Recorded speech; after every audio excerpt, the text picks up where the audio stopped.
اس برگزیدہ رسول پر ایمان لائیں گے اور ان کی تعظیم و توقیر کریں گے اور ان کے دین کی مدد نصرت کریں گے اور اس نور یعنی قرآن، اس قرآن کی پیروی کریں گے جو ان کے ساتھ اتارا جا ہے، وہی لوگ ہی فلاح پانے والے ہیں، وہی لوگ ہی فلاح پانے والے ہیں۔ آج کا ہمارا ٹاپک جو ہے وہ یہ آیت ہے۔ میں آپ کو بتاتا چاہوں ایک اور چیز، سورہ اعراف کی آیت نمبر 157 ہے، 157 سورۃ الاعراف کی آیت نمبر 157 ہے۔ سامعین محترم، آپ نے یہ سنا ہوگا کہ آؤ فلاح کی طرف، آؤ کامیابی کی طرف، مطلب نماز پڑھنے آؤ تمہیں کامیابی اللہ پاک عطا کرے گا۔ نماز کیا ہے؟ بیسیکلی کامیابی ہے۔ اب کامیابی کیا صرف مجھے نماز پڑھ لینے سے ہی مل جائے گی، باقی اعمال میرے اوپر معاف ہو جائیں گے؟ اکثر آپ نے دیکھا ہوگا کہ ہماری سوسائٹی میں ہمارے ارد گرد بھی ایسے لوگ ہیں جو جھوٹ بھی بولتے ہیں، منافقت بھی کرتے ہیں، غیبت بھی کرتے ہیں، لیکن 5 وقت کی نماز بھی پڑھتے ہیں۔ ادھر وہ دونوں کا چیزیں سے کہہ رہے ہوتے ہیں اور ادھر 5 وقت کی نماز بھی پڑھ رہے ہوتے ہیں۔ تو کیا آپ یہ کہیں گے کہ اس کو کامیابی مل گئی؟ کیا کامیابی یہ ہے کہ دنیاوی مال و دولت اکٹھا کر لینا، یا میں نے کسی بڑے سے جو ہے ملک میں اپنا ڈیرا لگا لیا، بڑی گاڑی بن گئی، بڑا بنگلہ کوٹھی بن گئی، یا میرے بچے بڑے امیروں کے اسکول میں پڑھتے ہیں، مجھے انگریزی بولنا ہوئی، کیا یہ چیز ہے کامیابی کا؟ تو نہیں۔ یہاں پر اللہ تعالیٰ نے اس آیت مبارکہ میں سورۃ الاعراف میں اللہ تعالیٰ نے فرمایا کہ کامیابی اگر تم چاہتے ہو کہ تمہیں ملے تو تمہیں 4 باتیں کرنا پڑے گا، تمہیں 4 طریقوں پر عمل کرنا پڑے گا۔ اگر ان 4 میں سے 3 کو اپنا لیتے ہو، 1 کو چھوڑ دیتے ہو، پھر بھی کامیابی نہیں ملے گی، اور اگر تم 4 میں سے 1 پکڑ لیتے ہو، باقیوں کو چھوڑ دیتے ہو، تو پھر بھی تمہیں کامیابی نہیں ملے گی۔ تو تمہیں کامیابی کرنے کے لیے 4 چیزیں چاہیے، 4 چیزیں چاہیے۔ اب اس آیت میں سب سے پہلے ایمان کا ذکر کیا ہے، ایمان والوں کا ایمان کا ذکر کیا گیا ہے۔ ایمان کیا ہے؟ عقیدہ۔ عقیدہ کیا ہے؟ کہ اللہ کو ایک ماننا، ایک جاننا، اور اس کے بعد نبی پاک صلی اللہ علیہ وسلم کے عقیدہ ختم نبوت پر ایمان لانا کہ رسول اللہ صلی اللہ علیہ وسلم کی اللہ تعالیٰ کے آخری رسول ہیں، اللہ تعالیٰ کے آخری رسول ہیں۔ نبی پاک صلی اللہ علیہ وسلم کے ساتھ محبت سے پیش آنا، محبت کرنا۔ محبت کیسی کرنا؟ تو فرمایا تعظیم و توقیر کرو، مطلب حد سے زیادہ ان سے محبت کرو۔ اب دیکھیں محبت کیا ہے؟ جو صحابہ کرام نے، جو سیدنا صدیق اکبر رضی اللہ عنہ، جب سرکار کا حکم ہوتا ہے، سرکار فرماتے ہیں کہ گھر آپ یہ جنگ ہونے جا رہی ہے تو ہمیں اس کے لیے سامان چاہیے، فنڈ سے اکٹھا کریں۔ تو محبت کیا ہے؟ چاہتے ہیں تو کچھ 2-3 چیزیں پکڑ کے بھی لا سکتے تھے، لیکن میرے آقا علیہ الصلوۃ والسلام سے اتنی محبت کہ اندازہ کریں گھر کا سارا سامان اٹھا کے۔ سبحان اللہ۔ صحابہ کرام نماز فجر کی اذان سے پہلے کھڑے ہوا کرتے تھے۔ سیدنا صدیق اکبر رضی اللہ عنہ، یا رسول اللہ میں چاہتا ہوں کہ میں سب سے پہلے دن کے آغاز میں سب سے پہلے آپ کا دیدار مجھے عطا ہو، سب سے پہلے آپ کا دیدار کیا ہوں میں بن جاؤں، وہ میری شخصیت بن جائے۔ مطلب اتنی محبت رسول اللہ صلی اللہ علیہ وسلم سے کہ اپنے گھر کا کوئی آدھا سامان اٹھا کے، کوئی جو گھر میں کچھ بھی پڑا ہوتا ہے وہ بھی اٹھا کے لے آتا ہے نبی پاک صلی اللہ علیہ وسلم کی پاک بارگاہ میں۔ تعظیم و توقیر کیا ہے؟ یہ جو ہے نا کہ جیسے ہم لوگ کہتے ہیں کہ یار ماں باپ کا ادب کرنا چاہیے، ان کے سامنے اونچا نہیں بولنا چاہیے، اگر وہ بوڑھے ہو جائے تو ان کو اف مت کرو، ماں باپ کے اوپر احسان کرو، جیسے انہوں نے تمہارے اوپر احسان کیا کہ پالا پوسا تمہیں جوان کیا کہ تم ان کی بھی تم خدمت کرو۔ اب فرمایا اس سے بھی زیادہ نبی کی عزت و تعظیم ہے۔ اب اس کے لیے اللہ نے تعظیم اور توقیر کے لیے پوری سورت ہی نازل کر رہا۔ اب وہ سورت کون سی ہے؟ سورہ حجرات۔ حجرات جو ہے وہ تو جمع ہے نا، حجرہ، تو وہ لوگ حجرے میں جیسے تشریف لائے نبی پاک صلی اللہ علیہ وسلم کے حجرے میں، لوگ تشریف لے کر آئے، انہوں نے باہر سے بولنا شروع کر دیا کہ جی آپ باہر آئے، اے محمد آپ باہر تشریف لے کر آئے، ہم عرب کے بڑے بڑے رئیس لوگ ملنے کے لیے آپ سے آئے ہیں، ہم مسلمان ہوں گے تو بڑے بڑے ہمارے قبیلے بھی مسلمان ہو جائیں گے۔ تو اللہ کو جلال اللہ نے فرمایا تمہیں پتہ نہیں یہ میرے محبوب کی بارگاہ ہے، یہ میرے محبوب کی بارگاہ ہے، یہاں پہ تو اونچا بولنا بھی غلط ہے، حرام ہے، یہ تمہارے اعمال کی ضائع کر دوں گا، تمہیں پتہ بھی نہیں چل رہا کہ کہیں تم توبہ نہ کرو۔ اللہ پاک کو وہ شخص بھی اتنا برا لگتا ہے کہ جو محبوب کی بارگاہ میں اونچی زبان میں بولتا ہے، اور تم یہاں پہ کھڑے ہوئے اونچی آواز میں بلا رہے ہو، یہ تو میرے محبوب کی شان ہے، کہ تمہیں باہر نکل کے وہ مل لیتے ہیں، تمہیں اپنا دیدار کروا لیتے ہیں، لیکن تمہاری اوقات اتنی نہیں ہے کہ تمہیں وہ ملے باہر آ کے۔ اور اسلام تو ہمارے قبیلوں کے مسلمان ہونے کا کوئی ضرورت نہیں ہے، اسلام کو ضرورت ہے تو محبوب سے محبت ہے، محبوب کی تعظیم و توقیر کرنے کی ضرورت ہے۔ نالا کریں جب حکم ہے آواز پست کر لو، نیچی آوازیں کر لو، میرے محبوب سے تمہاری آواز اونچی نہیں ہونی چاہیے۔ تو صحابہ کرام ایسے ہو گئے کہ بہت دھیمی آواز میں گفتگو کرنے لگے، بلکہ نبی پاک صلی اللہ علیہ وسلم خود فرماتے ہیں کہ تھوڑا سا تو اونچا بولو، میرے تک آواز تو پہنچے۔ مطلب یہاں تک کہ کوئی صحابی تو بات ہی نہیں کرتے تھے، اور اگر بات کرتے تھے تو صرف سیدنا صدیق اکبر رضی اللہ تعالیٰ عنہ یا سیدنا عمر فاروق رضی اللہ تعالیٰ عنہ بات کرتے، اور وہ بھی ایسے اتنی دھیمی، اتنی سرگوشی جیسے آواز۔ ہم کسی کام میں سرگوشی کرتے ہیں، ساتھ والے بندے کو سنائی نہیں دیتا، اور اگر اتنی دور بیٹھ کے بولا جائے تو کیسے سنائی دے گا؟ تو سرکار فرماتے ہیں کہ بھائی تھوڑا سا تو اونچا بولو تاکہ مجھے سنائی تو دے۔ بارگاہ رسالت پاک صلی اللہ علیہ وسلم جب صحابہ اکرام بیٹھا کرتے تھے، ایسے یہاں پہ تو لوگ بیٹھے ہوئے تھے ہل رہے ہیں، کبھی چوکڑی مار کے بیٹھ جاتے ہیں، کبھی دوسانو ہو کے بیٹھ جاتے ہیں، کبھی ٹیک لگا کے بیٹھ جاتے ہیں، تو علم کی مجلس میں تو وہاں پہ تو جب سرکار مدینہ علیہ السلام کی محفل میں لوگ بیٹھا کرتے تھے تو صحابہ ایسے بیٹھتے تھے کہ ان کے سروں پر پرندے بیٹھ جایا کرتے تھے، یار یہ کوئی بے جان سی چیز پڑی ہوئی، بے جان، مطلب اتنا بے جان ہو کے بیٹھا کرتے تھے کہ ذرا سا ہلنا بھی نہیں ہے، سانس تک کی آواز نہیں نکلنے کی حضور کی بات میں۔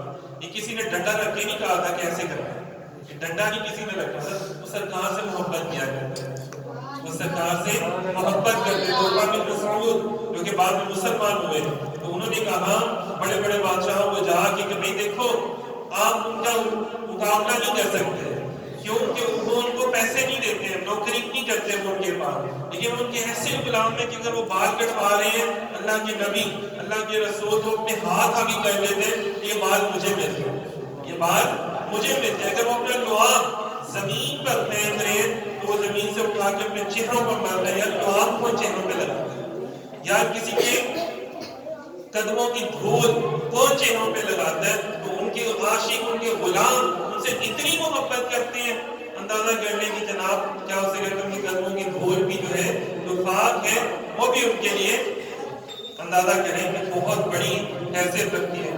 تو لوگ اپنے گھروں میں اس کو شفا کے لیے لے کے جایا کرتے تھے کہ یہ میرے نبی کے قدموں سے اس خاک کو نسبت ہو گئی ہے، اس خاک کو نسبت ہو گئی ہے۔ کہتے ہیں نا کہ مطلب بڑا پیارا سا شعر ہے کہ عرب کے ذروں پر انوار کی بارش ہوتی ہے، عرب کے ذروں پر انوار کی بارش ہوتی ہے، تو گلزار کا عالم کیا ہوگا۔ مطلب دیکھیں کہ جب عام لوگوں پر اتنا کرم ہوتا ہے تو جو خاص لوگ ہیں جو حضور کا اتنا ادب کرتے ہیں ان کا عالم کیا ہوگا۔ اتنی محبت اور اتنا ادب اور اتنی تعظیم کہ جہاں پہ جنید و بایزید جیسی ہستیاں بڑے بڑے اولیاء بھی اپنے سانسوں کو تھام کر چلا کرتے تھے۔ امام مالک رضی اللہ تعالیٰ عنہ تھوڑا سا آپ کو بتا رہا ہوں تاکہ آپ لوگ سمجھ سکیں اس چیز کو کہ حضرت امام مالک رضی اللہ تعالیٰ عنہ گلیوں میں سے نہیں گزرا کرتے تھے مدینے کی، جب گزرتے تھے نا کیونکہ وہ قریب قریب دور تھا تو گلیاں چوبارے ساری ویسے تھے، ویسے ہی جیسے نبی پاک صلی اللہ علیہ وسلم کے دور اقدس میں تھے بالکل قریب ترین دور تھا، تو وہ دیواروں کے ساتھ لگ کے چلا کرتے تھے اپنی کمر کو، کہ پیچھے کپڑے بھی وہ چھلنی ہو جاتے تھے، یہاں تک کہ جو کمر ہے جو کمر کا حصہ ہے وہ بھی زخمی ہو جایا کرتا تھا۔ تو لوگوں نے پوچھا حضور آپ اتنا دیوار کے ساتھ لگتے ہیں، گھڑیوں کے درمیان میں نہیں چلتے ہیں، تو ایسا کیوں ہے؟ انہوں نے کہا میں اس لیے ایسا کرتا ہوں کہ کہیں پہ رسول اللہ صلی اللہ علیہ وسلم نے اپنے قدم مبارک رکھتا ہو اور ان کے قدم پر میرے ناپاک قدم نہ ہو جائے۔ حالانکہ خود کتنی بڑی ہستی ہیں لیکن کہ ان کے قدموں پر میرے قدم نہ آ رہے، حالانکہ دیکھیں حالانکہ کتنے 200-300 سال 400-500 سال گزر چکے تھے، لیکن اس کے باوجود بھی ادب کی انتہا کا عالم کیا ہے. تو لوگوں نے پوچھا حضور کیا پھر آپ کو کچھ ملتا بھی ہے؟ ہمارے لوگ تو ایسے ہی نا دنیا داری لوگ، مادیت پرستی والے لوگ ہر ایک چیز میں کہتے ہیں کہ کچھ لبے دبے نہیں کرا گے. تو فرمایا کچھ ملتا بھی ہے؟ فرمایا بالکل، سارا دن مدینے کی گلیوں کا ادب کرتا ہوں، ساری رات مدینے والے کی بارگاہ میں رہتا ہوں، بلا لیتے ہیں. تو دیکھیں ہر ایک کو بھی حضور اپنی بارگاہ میں بلاتے بھی نا. جو ادب کرتا ہے، جو محبت کرتا ہے، وہی پاس آتا ہے. تو دیکھو ایک اس آیت کا حصہ تھا محبت کرنا، حضور پر ایمان لانا، محبت کرنا حضور سے، اور حضور کی تعظیم و توقیر کرنا، یہ دوسرا حصہ تھا. جیسے میں نے آپ کو بتایا کہ صحابہ کرام کیا کرتے تھے، اپنے والدین جتنا ادب نہیں کرتے تو کافی تھا، لیکن نہیں، فرمایا والدین سے زیادہ ادب کرتے ہیں. ایسے نہ پکارو میرے محبوب کو جیسے آپس میں ایک دوسرے کو پکارتے ہو، بلکہ یا رسول اللہ انظر حالنا، محبوب نگاہ کرم فرمائے ایسے پکارا. ایسے نہ کہا کرو گالی سن لے. اللہ نے خود ایسے نہیں پکارا. جہاں جہاں بات آتی ہے تو کہا یا آدم اے نو بات سنو، اے عطاؤ. لیکن محبوب کی شان کیا ہے کہ یا ایھا المزمل واللیل اذا سجا. دیکھیں یاسین تو کہیں طٰہٰ کہہ کے پکارا. یہ اللہ تعالیٰ کی محبت کر رہے ہیں. جب اللہ تعالیٰ ادب کا اتنا خیال رکھ رہے ہیں تو ہمیں بھی فرمایا کہ تم بھی محبت بھی کرو، تعظیم و توقیر بھی کرو. اب اس کے بعد جو حکم دیا، اس کے بعد حکم فرمایا کہ دین اسلام جو ہے نا، جو اللہ نے عطا کیا آپ کو، جو رسول اللہ صلی اللہ علیہ وسلم نے آپ کو پڑھایا سکھایا، تو آپ یہ دین اسلام کی مدد بھی کرو، نصرت بھی کرو، مدد کرو. اب مدد کیا ہے کہ ہم لوگ اپنے گھروں میں ایسی محافل سے جا سکتے ہیں، اہل علم کو بلا سکتے ہیں، وہ آئے اور لوگوں کو اچھی باتیں بتائیں. یہ بھی دین کی مدد ہے کہ لوگ اچھی باتیں سنیں گے اور لوگ کیا کریں گے، دین میں شامل ہوں گے، دین سے محبت کرنا شروع کر دیں گے. ہم اپنے بچوں کو حافظ قرآن بنا سکتے ہیں، ان کو دین کی جو اور کتابیں ہیں، حدیث ہے، تفسیر ہے، ان کی تعلیم اپنے بچوں کو دلوا سکتے ہیں. یہ بھی دین کیا نصرت ہے، دین کا کام ہے نا کہ یار میرا بچہ کیا یہ بھی حافظ بنے گا تو اور کتنے بچوں کو یہ حافظ بنا دے گا، اور کتنے بچے کو یہ قرآن پڑھنا سکھا دے گا. جیسے آپ کے اس ادارے میں ماشاءاللہ سے جو آپ کے ٹیچر ہیں، ان کے والدین نے شوق کیا ہے نا یار یہ بچے جو ہے یہ حافظ قرآن بنے، عالم بنے، نعت خوان بنے، یہ آگے سرکار کی امت کو یہ پڑھائیں، قرآن پڑھائیں، قرآن سکھائیں. تو یہ دیکھیں یہ کیا ہے، دین کی مدد کرنا، دین کی مدد کے لیے کام کرنا. دین کی کیا مدد ہے؟ کسی نہ کسی انداز میں ہم کر سکتے ہیں نا. جیسے وہ ایک چڑیا کے بارے میں بڑا مشہور ہے، وہ پانی لے کے جا رہی تھی کہ جناب صاحب اب اتنی بڑی آگ جو ہے وہ اب جو نمرود نے جلائی تھی، جس میں ابراہیم علیہ السلام کو ڈالا گیا نقصان پہنچانے کی نیت سے کیا گیا، تو اللہ تعالیٰ نے ان کے لیے قلنا نار کونی بردا وسلام علی ابراہیم، سلامتی والی ٹھنڈی اللہ تعالیٰ فرماتے کہ میں نے بنا دیا اس کو. لیکن وہ دیکھا ہر بندے نے اپنی طرف سے کوشش تو کی تھی نا بجانے کی، چڑیا نے بھی کی تھی کوشش، تو ہم بھی کوشش تو کر سکتے ہیں نا. اب اس کوشش کو پورا نہ کرنا یا نہ کرنا ہے تو اللہ تعالیٰ کے اوپر چھوڑ دینا.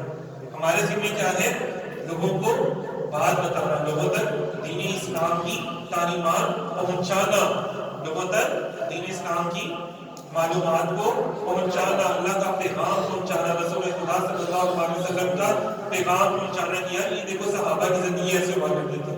یہ دیکھو اولیاء کرام نے اس طرح سے زندگی سیرت رسول صلی اللہ علیہ وسلم پر اس طرح سے عمل کیا، یار ہمیں بھی اس طرح سے عمل کرنا چاہیے. تو یہ ہے دین کی مدد کرنا، اپنے کسی مسلمان بھائی کو اچھی باتیں بتانا تاکہ وہ برائی سے بچ جائے اور وہ اچھائی کی طرف آ جائے اور دین اسلام میں مکمل طور پہ داخل ہو جائے. اسی طرح آخری پوائنٹ کیا ہے، ہم نے پہلے پڑھا محبت، پہلا تھا اس کا محبت، دوسرا تعظیم و توقیر، تیسرا جو ہے وہ کیا تھا ہمارا دین کی مدد کرنا، اور چوتھا کیا تھا ہمارا پوائنٹ اسی کے ذہن میں ہے. چوتھا پوائنٹ تھا کہ اس کے اوپر عمل کرنا، اس کے اوپر عمل کرنا، جو قرآن اللہ نے ہمیں عطا کیا ہے اس کے اوپر عمل کرنا. تو اب فرمایا کہ اگر میں صرف محبت کر لیتا ہوں، تعظیم نہیں کرتا حضور کی، دین کے کام نہیں کرتا، اور اسی طرح میں قرآن پاک پر اگر عمل نہیں کرتا، جو اللہ تعالیٰ نے احکامات عطا کیے ہیں، جو نبی پاک صلی اللہ علیہ وسلم کی سیرت ہے، جو سنتیں ہیں ان کو ادا نہیں کرتا، لیکن یار میں حضور سے محبت بڑی کرتا ہوں، جی میرے جیسے تمہیں محبت کر نہیں سکتا.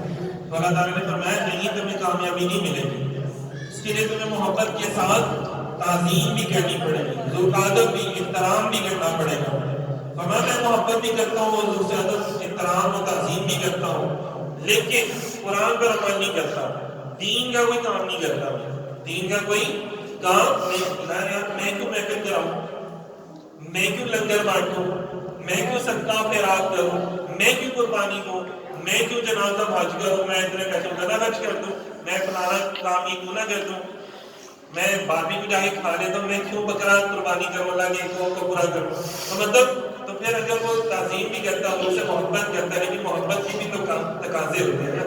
میں کہتا ہوں جناب مجھے آپ سے بہت محبت ہے، لیکن میں نے آپ کو کہنا نہیں محبت. تو آپ کیا کہو گے یار یہ ایسی محبت ہوتے تھے، ایسی ہے نا. اس محبت کو چولہے میں ڈال دینا چاہیے کہ جو محبت تو ہے لیکن محبت کا تقاضا پورا نہیں کر رہا. اسی طرح اگر میں قرآن پر عمل کرتا ہوں، میں قرآن پر عمل کرتا ہوں اور میں دین کے کام بھی کرتا ہوں، لیکن دوسری طرف میں اللہ کے رسول کی تعظیم نہیں کرتا ہوں، تو کہتا ہوں کہ یار وہ تو بنو بسم اللہ میرے جیسے ہی ہیں، ان کو تو ایک بڑے بھائی سے زیادہ درجہ نہیں دینا چاہیے، تو بنو بسم اللہ. کچھ لوگ ایسے بھی ذہن رکھتے ہیں، کچھ لوگ ایسے بھی کہتے ہیں کہ تو بنو بسم اللہ، نبی کو تو یہی کام نہیں، نبی کو تو وہ نہیں پتا، تو بنو بسم اللہ معاذ اللہ. ایسے بھی لوگ ہیں. اور کچھ وہ کہتے ہیں جناب کیا محبت کرنی، عشق کا لفظ تو قرآن پاک میں کہیں نہیں ہے، نہ یہ محبت کا چکر کوئی نہیں. اللہ تعالیٰ نے لکھا بس ٹھیک ہے وہ نبی ہے، انہوں نے دے دیا، ہم نے قرآن پاک کا عمل کرنا، بس اللہ کو مانو. خانہ کعبہ کو دیکھو جا کے، خانہ کعبہ کو دیکھو جا کے، کیا جاتے ہو، کیا ضرورت ہے تو بنو مسجد نبوی سے. ایسے بھی لوگ ہیں جو وہاں پہ رہتے ہوئے سعودی عرب میں بھی مسجد نبوی سے کی زیارت کے لیے ملتے. تو دیکھو ایسے بھی لوگ ہیں. رسول اللہ صلی اللہ علیہ وسلم کے دور جس میں تھے نا، کسی نے کہا کہ اے اللہ کے نبی آپ نے فلاں فیصلہ کیا، یہ صحیح نہیں کیا. رسول اللہ صلی اللہ علیہ وسلم نے فرمایا کہ اگر پوری دنیا میں روئے زمین میں محمد مصطفیٰ محمد عربی اگر فیصلہ نہیں صحیح کر سکتا تو اور کون کر سکتا ہے. وہی پتہ چلا گیا. سیدنا صدیق اکبر رضی اللہ عنہ بڑی مشہور احادیث ہے جو میں آپ کو سنا رہا ہوں. احادیثی کتابوں میں یہ لکھا ہوا ہے، یہ واقعات سارے موجود ہیں، یہ کوئی من گھڑت باتیں قصہ کہانیاں یہ آپ لوگوں کو سنانے کے لیے نہیں ہے، یہ تو اللہ اس کے رسول کا پیغام ہے جو آپ تک پہنچانے کے لیے ہے. تو فرمایا کہ دیکھو اے ابو بکر یہ آپ سے زیادہ صحابہ، یہ آپ سے زیادہ نمازیں پڑھنے والے ہیں، قرآن ان کے منہ میں ایسے ایسے پانی، مطلب اتنا زیادہ قرآن پاک کی تلاوت کرتے ہیں، لیکن قرآن جو ان کے حلق سے نیچے نہیں اترا. کیوں؟ ان کے دلوں میں میری محبت ہے. وہ قرآن بھی پڑھتے ہیں، وہ دین کے کام بھی کرتے ہیں، مسجدیں بھی بنواتے ہیں، صدقہ و خیرات بھی کرتے ہیں، لوگوں میں بانٹتے بھی ہیں، لیکن ان کے اندر میری محبت ہے، اس لیے قرآن ان کے نیچے نہیں گیا. بڑی مثال اس کی، بہت بڑی مثال ہے مسجد قباء اور مسجد زرار. مسجد قباء حضور کے عاشق لگا سرکار وہاں نماز پڑھنے کے لیے تشریف لے کے جاتے ہیں. ادھر نماز پڑھنے کا 2 نفل پڑھنے کا ثواب بھی، ایک مقبول عمرے کا ثواب ہے. اور مسجد زرار کن لوگوں نے بنائی تھی؟ منافقوں نے، جو اس مسجد کے اندر بیٹھ کے ہیں، وہ اللہ کا گھر تھا، لیکن اس مسجد کے اندر بیٹھ کر وہ کیا کرتے تھے؟ توبہ نعوذ باللہ معاذ اللہ، حضور کو نقصان پہنچانے کے لیے سازشیں کیا کرتے تھے، پلان بنایا کرتے تھے. جب انہوں نے کہا کہ یا رسول اللہ آپ ادھر مسجد میں نماز پڑھنے تو جبرائیل امین حاضر ہو گیا کہ حضور آپ مسجد قباء تشریف لے جائیں، وہ آپ کے عاشقوں نے بنائی ہے، وہ آپ کی سنتوں کو ادا کرنے والے ہیں، انہوں نے بنائی ہے، جو آپ کی اداؤں سے محبت کرتے ہیں انہوں نے بنائی ہے. اور یہ جو مسجد زرار ہے اس میں منافقوں نے بنائی ہے. تو بعد کے صحابہ کرام نے اس مسجد کو جلا دیا تھا. آج میرا کوئی جا کے دیکھنا چاہتا ہے، میں نے بھی اپنی آنکھوں سے اس مسجد کو دیکھا تو وہ جلی ہوئی ہے، اس کی دیواریں درمیان میں خالی پلاٹ ہی ہے. تو مطلب آج بھی جو لوگ عبرت پکڑنا چاہتے ہیں وہ اس کو دیکھ سکتے ہیں. ہے وہ اللہ کا گھر تھا، لیکن اللہ کو اپنا گھر پسند نہیں تھا. کیوں کہ اس میں محبوب کو نقصان پہنچانے کی سازشیں ہوا کرتی ہیں. آج لوگ کہتے ہیں کہیں پہ بھی نماز پڑھ لو، کسی کے پیچھے بھی پڑھ لو، ہے تو وہ مسلمان ہی ہے نا. لیکن اللہ کہتا ہے وہ مسلمان نہیں، وہ کامیاب شخص ہی نہیں ہے جو میرے محبوب سے محبت نہیں کرتا. اور محبت کے ساتھ تعظیم بھی ضروری ہے، اور اس کے ساتھ دین کے کام کرنا اور دین پر عمل کرنا، یہ سب ضروری ہے. مزدوری نہیں کریں گے ہم تب تک ہم لوگ اچھے اور بہتر مسلمان نہیں بن سکتے. تو دعا کرتے ہیں اللہ رب العزت مجھے آپ کو ہم سب کو اچھا مسلمان بننے کی توفیق عطا فرمائے اور دین اسلام کی مدد کرتے رہنے کی توفیق عطا فرمائے اور قرآن پر عمل کرنے کی توفیق عطا فرمائے اور اپنے پیارے محبوب نبی پاک صلی اللہ علیہ وسلم سے سچی محبت، جسے کہتے ہیں سچی محبت اور ان کا ادب و احترام کرنے کی بھی اللہ پاک ہم سب کو توفیق عطا فرمائے. الحمد للہ.